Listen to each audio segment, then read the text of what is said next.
하나님께서 주신 말씀은 누가복음 16장 19절부터 31절까지 말씀입니다. 19절 하나님의 말씀입니다. 한 부자가 있어 자색 옷과 본 베옷을 입고 날마다 어렵게 즐기더라. 그런데 나사로라 이름하는 한 거지가 헌배 두성이로 그의 병 앞에 버려진 채 그 부자의 상에서 떨어지는 것으로 배불리려 하며 심지어 개들이 와서 그 헌배를 핥더라. 이에 그 거지가 죽어 천사들에게 받들려 아브라함 품에 들어가고 부자도 죽어 장사되매 그가 음부에서 고통 중에 눈을 들어 멀리 아브라함과 그의 품에 있는 나사로를 보고 불러 이르되 아버지 아브라함이여 나를 긍휼히 여기사 나사로를 보내어 그 손가락 끝에 물을 찍어 내 혀를 서늘하게 하소서. 내가 이 불꽃 가운데서 괴로워하나이다. 아브라함이 이르되 예 너는 살았을 때 좋은 것을 받았고 나사로는 고난을 받았으니 이것을 기억하라. 이제 그는 여기서 위로를 받고 너는 괴로움을 받느니라. 그뿐 아니라 너희와 우리 사이에 큰 구렁텅이가 놓여 있어 여기서 너에게 건너가고자 해 갈 수 없고 거기서 우리에게 건너올 수도 없게 하였느니라. 이르되 그러면 아버지여 구하노니 나사로를 내 아버지의 집에 보내소서. 내 형제 다섯이 있으니 그들에게 증언하여 하게 하여 그들로 이 고통받는 곳에 오지 않게 하소서. 아브라함이 이르되 그들에게 모세와 선지자들이 있으니 그들에게 들을지니라. 이르되 그렇지 아니하니이다. 아버지 아브라함이여 만일 죽은 자에게서 그들에게 가는 자가 있으면 회개하리이다. 이르되 모세와 선지자들에게 듣지 아니하면 비록 죽은 자 가운데서 살아나는 자가 있을지라도 권함을 받지 아니하리라 하였다 하시니라. 아멘. 이 시간 듣지 아니하면이라는 설교 제목으로 주님의 말씀을 증거하도록 하겠습니다. 사람이 죽으면 어디로 가게 됩니까? 당연히 땅에 묻히게 되겠죠. 우리 한국 사람의 문화에서는 우리가 사는 이 세상은 뭐라고 부릅니까? 이승이고 그러면 죽으면 어디에 갑니까? 저승. 그래서 우리가 돌아간다고 하죠. 돌아간다. 그러면 성경, 구약 성경은 사람이 죽으면 어디로 간다고 얘기합니까? 음부에 간다고 기록되어 있어요. 그래서 히브리어로 스올이라고 하는 그 음부로 가요. 경건한 사람이나 경건하지 않은 사람이나 다 스올로 내려간다고 기록을 합니다. 그래서 그것을 해석하기 쉽지 않죠. 그래서 스올은 두 개 층으로 나눠져 있다고 이렇게 이해를 한다고 해요. 그래서 맨 위에 있는 층은 경건한 사람들이 있고 밑에 있는 층은 악한 사람들이 있어서 예수께서 이 땅에 오셔서 부활하신 이후에는 경건한 성도들은 어디로 옮겨졌습니까? 구약의 성도들 낙원으로 가 있죠. 낙원이라는 것이 누가복음에 있습니다. 그래서 낙원, 파라다이스인데 파라다이스라는 말은 헬라에서도 아주 비슷해요. 그리고 그 말은 에덴 동산을 의미하기도 합니다. 아주 중요한 말이에요. 그런데 신약에 오면 또 음부란 말이 또 오늘 말씀에 등장합니다. 그래서 헬라어로 하면 하데스인데 스올과 아주 비슷한 말입니다. 연결된 말이에요. 근데 오늘 등장한 이 음부는 하데스는 경건한 사람들이 거기 가지 않습니다. 경건치 못한 악인들이 가는 심판의 장소에 심판은 이미 시작됐다는 얘기입니다. 몸은 없지만 악인들이 영원히 거기 가서 고통을 받고 있습니다. 대신에 경건한 사람들이 가는 장소는 예수님께서 십자가상에서 어느 편에 달리는 강도입니까? 오른편입니까? 왼편입니까? 몰라요. 예, 기록하지 않았습니다. 보통 우리가 오른편이라고 얘기하는데 둘 중에 하나예요. 근데 옆에 있는 강도에게 약속한 낙원, 파라다이스가 될 것입니다. 거기에는 우리가 육신을 입고 있지 않아요. 근데 예수님께서 이 땅에 다시 오시면 경건한 성도 그리고 악인 모두가 재림하신 예수 그리스도의 심판대 앞에 서게 될 것입니다. 우리도 서게 돼요. 다 서게 됩니다. 그러면 낙원에 있던 성도들, 경건한 성도들은 당연히 부활한 몸을 입게 되죠. 부활의 몸을 입고 영원한 천국에서 영생을 누리게 될 것입니다. 아멘입니까? 그런데 음부에 있던 하나님을 부인하고 예수를 대적하던 악인들은 영원한 멸망의 장소에 있는 지옥으로 가게 되죠. 그러니까 천국과 지옥은 맨 마지막 장소라는 것입니다. 최종적인 장소, 영벌에 처해지게 된다. 그것이 저희가 알고 있는 지옥과 천국, 천국과 지옥의 개념입니다. 오늘 말씀에서 보면 오늘 말씀에 등장한 부자나 나사로나 다 선택받은 백성이 유대인이 언약의 백성입니다. 그런데 자신만의 유익을 위해서 자신만을 위해서 불을 사용하고 가난한 자를 전혀 돌보지 않았던 부자는 어디에 가 있습니까? 음부에 가 있습니다. 음부에서 고통을 받는 것을 비유로 말씀하시므로 우리 신약의 성도들이 돈을 어떻게 사용하는가를 말씀해 주세요. 굉장히 중요한 말씀입니다. 오늘 예수님의 비유에서 한 부자가 등장해요. 근데 이 부자는 겉옷은 자색 옷을 입고 있고 속옷은 무엇을 입고 있습니까? 고운 베옷을 입고 있었습니다.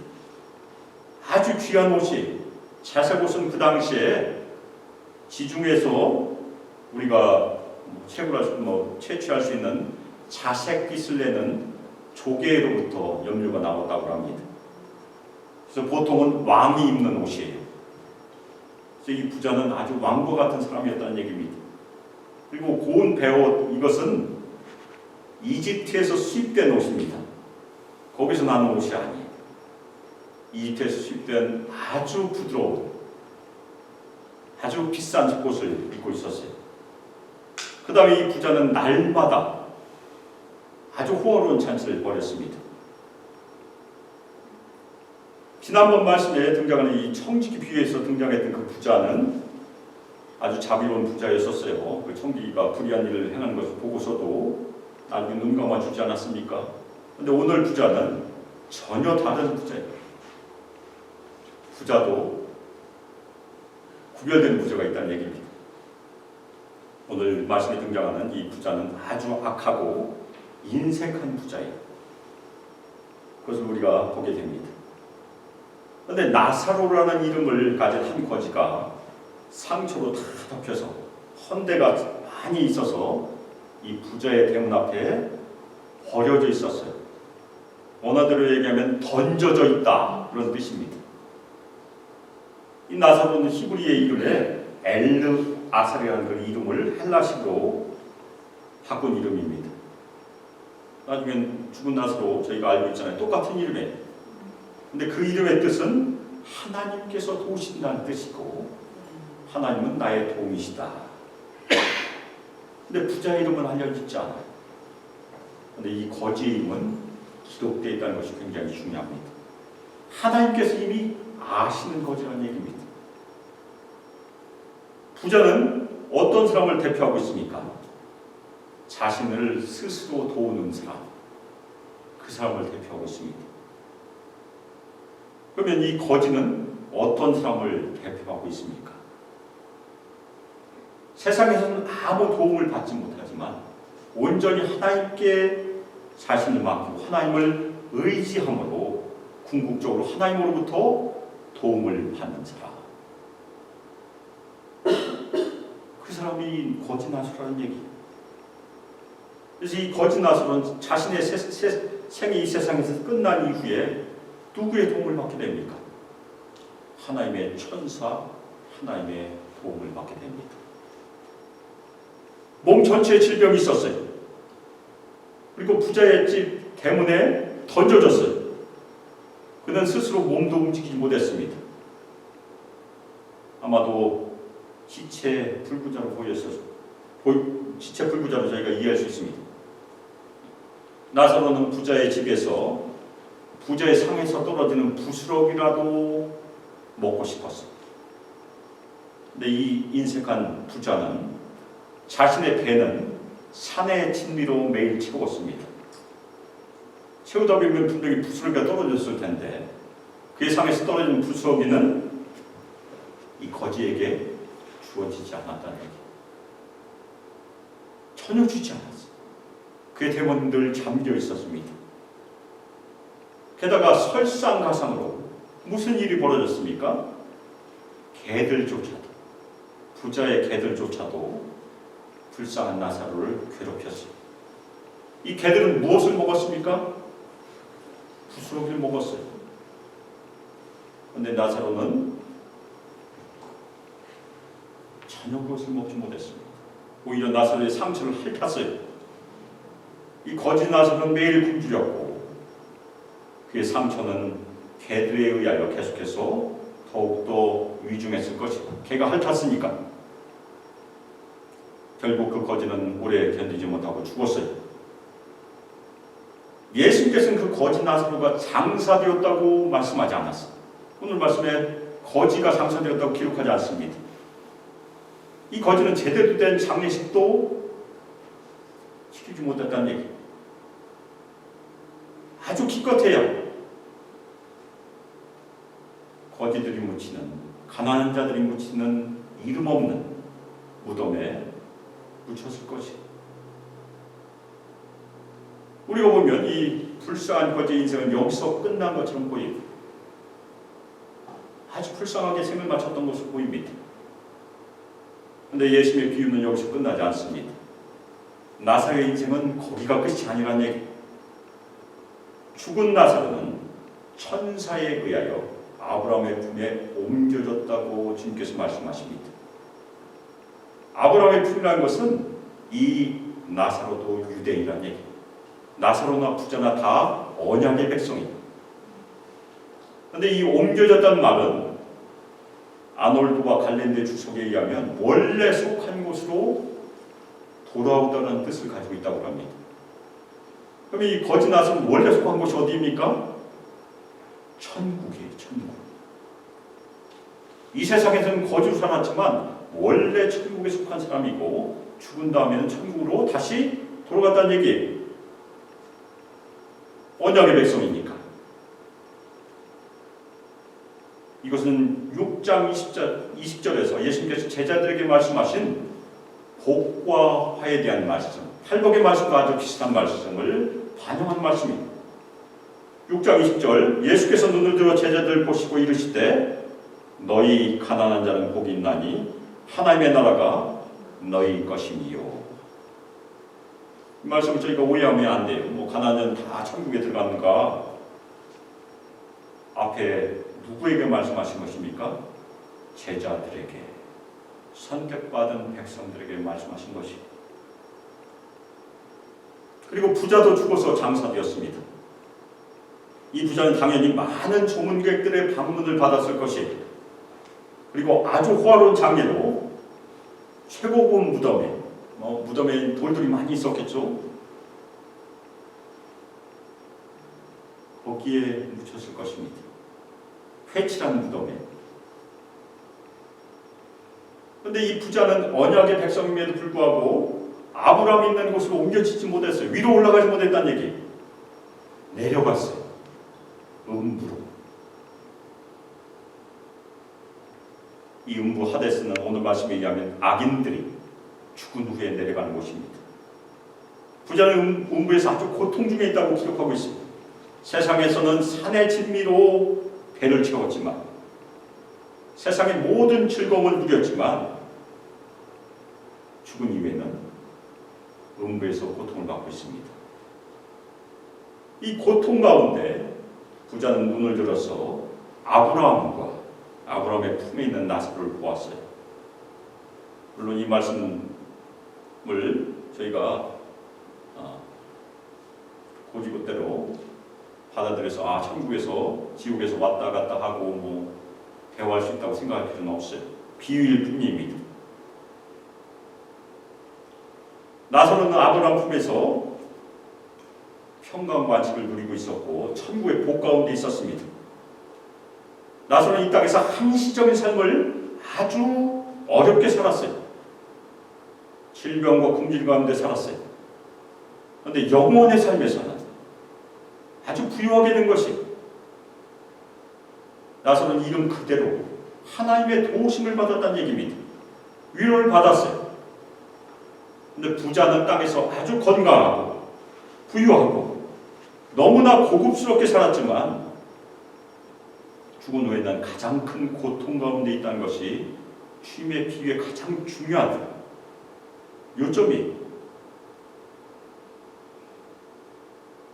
그전 자신의 처지와 너무나 다른 나사로가 부러웠을 것입니다. 평강관식 가운데 있는 그를 보고 너무나 부러워서 울부짖었어요. 아브라함에게 울부짖었어요. 그리고 부자는 아브라함에게 두 가지 간청을 합니다. 그런데 결국 두 가지 간청 모두 다 거절당해요. 첫 번째 간청이 무엇입니까? 아버지 아브라함이여, 나를 긍휼히 여기사 낫을 보내어 그 손가락 끝에 물을 찍어 내 혀를 서늘하게 하소서. 내가 이 불꽃 가운데서 괴로워하나이다. 부자는 죽은 후에 내려간 음부에서 불꽃 가운데 괴로움을 당하고 있다는 얘기. 그 괴로움은 너무나 뜨거워요. 온몸 전체가 불타는 것 같아요. 그래서 온몸 전체를 다 시원하게 해주면 좋겠지만 그것을 원하기도 너무나 고통스러운 것이. 그래서 뭐라고 구합니까? 손가락 끝에 물이라도 찍어서 내 혀를 시원하게 해주세요. 몸 전체를 시원하게 하지 못하더라도 내 혀만이라도 시원하게 해주세요. 그런 고통 가운데 있다는 얘기입니다. 그러나 부자에게는 더 이상 기회가 없었어요. 부자는 자신이 아브라함을 아버지라고 부르고 있으니까, 자신도 언약의 백성이니까 당연히 아브라함이 들어줄 것이라고 생각했지만 그렇지 않다는 얘기. 그래서 아브라함이 뭐라고 대답합니까? 얘야, 내가 살았을 때 너는 좋은 것을 받았고 나사로는 나쁜 것을 받았던 것을 기억하라. 그러나 지금 나사로는 여기서 위로를 받고 너는 괴로움 가운데 있다. 마태복음에 기록되어 있는 팔복의 말씀이나 누가복음에 기록된 복과 화의 말씀은 하나님 나라에서는 이 세상의 가치가 완전히 뒤집혀진다는 것이 중요합니다. 부자는 이 세상에서 많은 복을 누렸지만 저 세상에서는 6장 25절 말씀처럼 큰 화를 당하고 있다는 얘기. 6장 25절, 화 있을진저 너희 지금 배부른 자여 너희는 줄이리로다. 화 있을진저 너희 지금 웃는 자여 너희가 애통하며 울리로다. 천국과 지옥은 가치가 바뀐다는 얘기.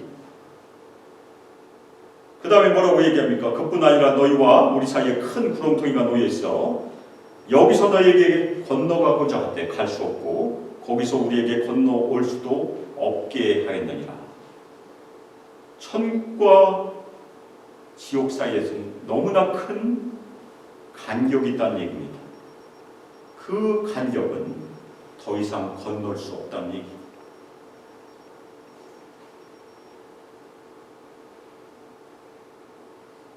저희가 요한계시록을 보면 마지막에 완성이 되는 새하늘과 새 땅, 새 예루살렘을 보면 엄청난 큰 크기예요. 새 예루살렘은.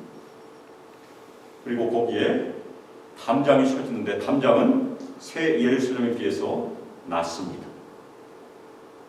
그리고 새 예루살렘 성은 열려 있어요. 그래서 오늘 말씀과 연결해 보면 아마도 지옥에서는 천국을 볼 수도 있을 것 같아요. 열려 있으니까. 근데 오늘 말씀에서 나사로는 이 죽은 부자를 보지 못합니다. 무슨 얘기냐면 천국에서는 지옥이 보이지 않는다는 얘기. 만약에 지옥에서 고통 가운데 이 천국의 즐거움을 볼 수 있다면 그 고통은 얼마나 더 가중되겠습니까? 지옥이 그런 장소일 수 있다는 얘기입니다. 죽음은 최종적이 되돌릴 수 없어요. 우리에게는 딱 한 번만의 기회가 있다는 얘기입니다. 이 세상에서만. 우리가 한국 문화에서 누가 돌아가시면 뭐라고 얘기합니까? 명복을 빕니다. 근데 명복이 있습니까? 없습니까? 없다는 얘기예요. 성경은. 죽은 이후에는 자신들의 운명을 더 이상 바꿀 수 없다는 것이 굉장히 중요합니다. 죽음 이후에는 하나님의 심판이 있기 때문입니다.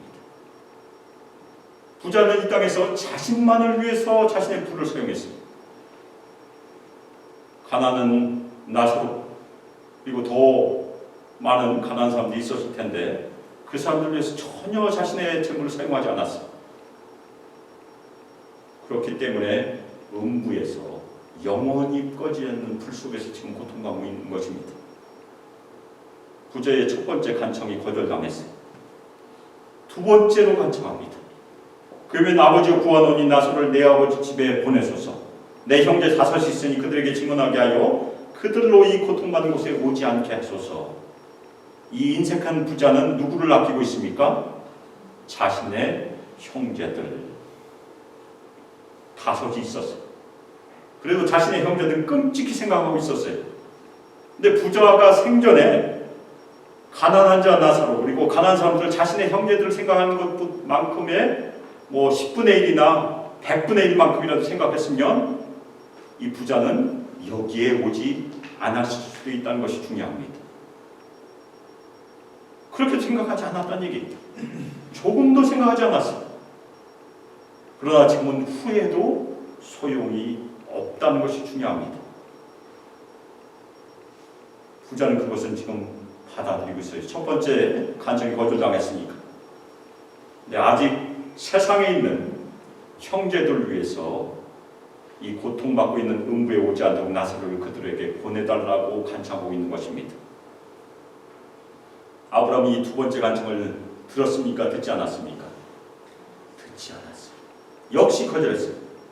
대신에 형제들에게 모세와 선지자들이 있으니 그들에게 들어야 한다고 대답했습니다. 아브라함은 구약에 많은 구절에 기록되어 있는 것처럼 모세와 선지자들의 가르침에 당연히 가난한 자들을 돌보라는 가르침이 있다고 확언하고 있는 것입니다. 그 중에 하나가 이사야 58장 6절 7절의 말씀일 것입니다. 이사야 58장 6절 7절 내가 기뻐하는 금식은 흉악의 결벽을 풀어주며 멍에의 줄을 끌어주며 압제당한 자를 자유하게 하며 모든 멍에를 꺾는 것이 아니냐. 여기까지 하면 저희가 이해하기 쉽지 않아요. 과연 이게 무슨 말씀인가? 제가 아주 오래전에 이 구절 가지고 기도할 때 도대체 흉악의 결박을 풀어주는 금식은 무엇일까? 근데 그 다음 절을 읽으면 저희가 이해할 수 있습니다. 그 다음 절이 6절의 설명입니다. 줄인 자에게 내 양식을 나눠주며 유리한 빈민을 집에 들이며 헐벗은 자를 보면 입히며 또 내 권력을 피하여 스스로 숨지하는 것이 아니하겠느냐. 구약의 율법과 선지자도 당연히 가난한 자를 돌보라고 기록되어 있다는 것입니다. 근데 부자는 전혀 듣지 않았다는 얘기. 아브라함이 두 번째 거절했음에도 불구하고 간청의 강도를 높입니다. 그렇지 아니하니이다. 아버지 아브라함이 만일 죽은 자에게서 그들에게 가는 자가 있으면 회개하리이다. 이 부자의 간청, 이 간청은 아주 그럴듯해 보여요. 지금도 죽음의 경험을 하고 천국에 다녀온 간증을 하는 사람이 꽤 있습니다. 그 간증 들으면 회개할 수 있을까? 근데 예수님의 대답은 그것은 2차적이라는 얘기입니다. 그 기적적인 체험은 최종적이지 못하다는 얘기. 최종적인 것은 무엇입니까? 모세와 선지자를 통해서 우리 신약의 백성들은 예수님의 입을 통해서 선포되는 하나님의 말씀을 듣고 회개하여야 한다는 얘기. 아무리 기적적인 체험을 하더라도 회개하지 않으면 꽝이라는 얘기입니다. 천국에 들어가는 것은 회개함으로 들어갈 수 있다는 얘기입니다. 그것이 마태복음에 있는 심령이 가난한 자는 복이 있나니 천국이 저희 것이며. 그 말씀의 의미. 그래서 아브라함이 뭐라고 설명합니까? 모세와 선지자에게 듣지 아니하면 비록 죽은 자 가운데 살아난 자가 있을지라도 권함을 받지 아니하리라. 이 말씀을 다시 말씀드리면 모세와 선지자를 통해서 선포된 말씀을 들으면 어떻게 됩니까? 살 수 있는 것이고 듣지 아니하면 죽는다는 얘기입니다. 지금도 마찬가지예요. 예수님의 말씀을 들으면 사는 것이고 듣지 않으면 죽는 것이고 그 중간지대는 없다는 얘기입니다. 그리고 또 하나 중요한 것은 무엇입니까? 우리가 듣고 회개하고 생명을 얻었으면 그 삶은 당연히 가난한 자들 돌보는 것으로 나타나게 될 것이다. 그것이 주님의 말씀이에요. 저희가 질문할 수 있습니다. 오늘 말씀 듣고 저희가 질문할 수 있어요. 부자는 반드시 지옥에 가고 가난한 사람은 반드시 천국에 가게 됩니까? 어떻게 생각하십니까? 만일 그것이 사실이라면 우리 모두는 천국에 가기 위해서 오늘 예배를 마치고 집에 가서 다 정리하기 시작해야 돼요. 다 팔아야 돼요. 다음 주에 우리가 만날 때는 우리 모두 가난한 사람이 돼서 여기 만나야 됩니다. 그래야 천국 갈 수 있으니까. 근데 다행히도 우리가 19장에 가면 부자도 구원받을 수 있음을 보게 될 것입니다. 누구입니까? 삭개오. 여러분 삭개오에게 감사하시길 바랍니다. 오늘 예수님의 말씀의 요지는 무엇입니까?